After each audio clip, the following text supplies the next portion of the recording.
Hello everyone and welcome back. In this video, I want to talk to you about hemp THC drinks. Apparently, they're becoming wildly popular. And according to this article, and I'll put a link to it in the description for the video, I guess the alcohol lobby is panicking. I guess people have decided they'd rather buy, a drink that makes them a little bit high as opposed to a drink, that contains alcohol that might make him feel a little bit low. And let me just read you some of this. If you happen to stop for a concert at the United Center in Chicago, you can now catch a marijuana-like buzz by purchasing a hemp-based drink with 5 milligrams of THC for about the cost of a beer at the massive 20,000-seat arena.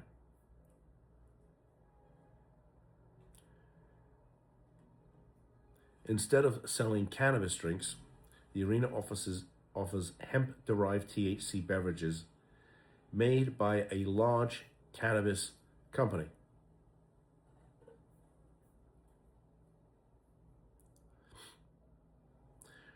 It's a sign that a product offering what's arguably a better buzz than alcohol is becoming more widely available.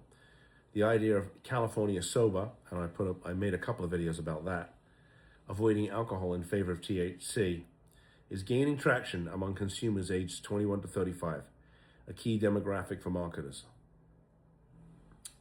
It's also easier to reach consumers at concerts or liquor stores where they are or where they already go than to get them to visit a regulated dispensary.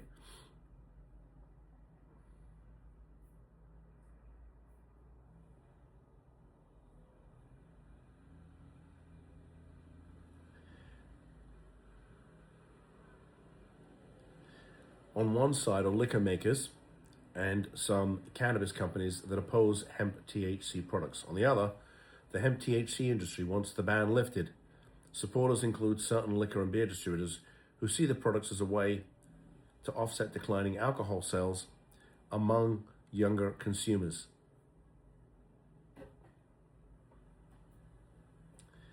Okay, I think I made the point. Look, I've been pretty vocal about my concern and to some degree my opposition to marijuana and specifically the THC. I think it's frying kids' brains. It's damaging their brains permanently. And now we have this drink coming out. And look, I want people to be able to, live the way they want to live. But this might be a problem. So in any event, I'd be interested to hear what you have to say.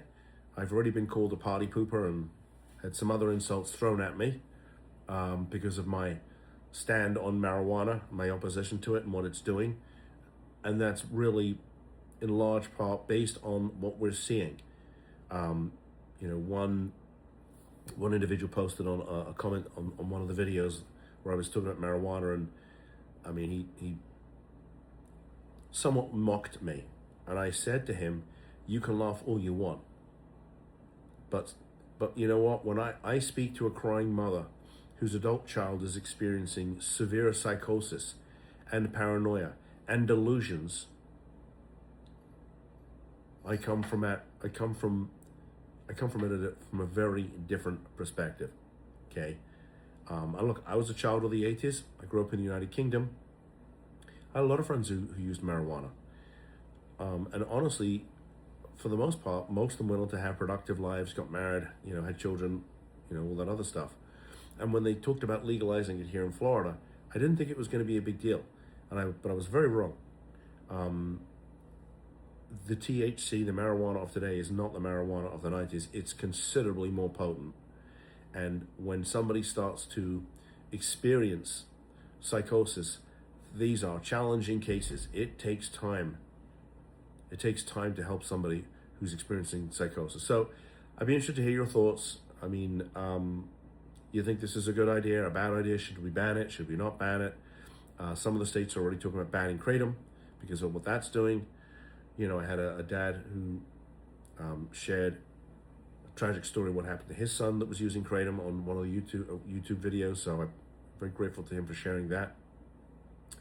And if you like this content, please give me a thumbs up. Please subscribe to the channel. I'm putting this content out for you, for the families that are watching these videos and are concerned because they see what's happening to their loved ones. And I put this content out so you can get the information you need. And by the way, if there's an issue that you're seeing in your family and I haven't made a video on it, let me know. I'll make you a video, because if it's affecting your family, it's probably affecting somebody else's too. So let me know. With that said, thank you for tuning in. I'll see you in the next video. Bye-bye.